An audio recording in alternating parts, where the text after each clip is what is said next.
আপনারা দেখছেন এই মতো রয়েছে আমরা পঞ্চগড় সরকার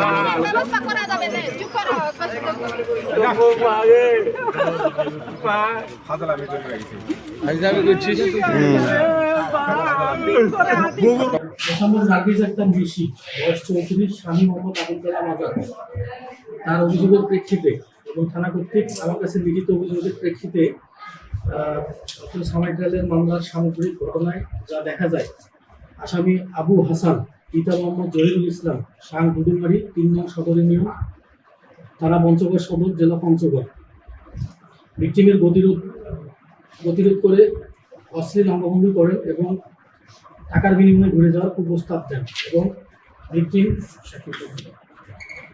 তার নিজ জবানবন্দিতে হলফ এবং সদরপূর্বক স্বীকার করেন এবং তার ভুল হয়ে গেছে মর্মে ক্ষমা প্রার্থনা করেন। এছাড়াও বাদী কর্তৃক উক্ত অভিযোগের প্রেক্ষিতে PW2 হিসাবে মোসাম্মদ মমতাজ বেগম, PW1 হিসাবে রেশমা নাস এবং PW3 হিসাবে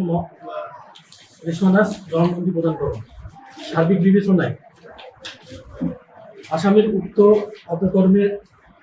প্রেক্ষিতে আসামি দ্য পেনাল কোড 1860 এর 509 ধারার অপরাধ করেছেন মর্মে অত্যাচারের নিকট প্রতীয়মান হয়। আসামি মোহাম্মদ আবু হাসান বয়স 30, পিতা জহিরুল ইসলাম শাহ গুডুমারি 3 নং সদর ইউনিয়ন থানা পঞ্চগড়কে পেনাল কোড 1860 এর 509 ধারায়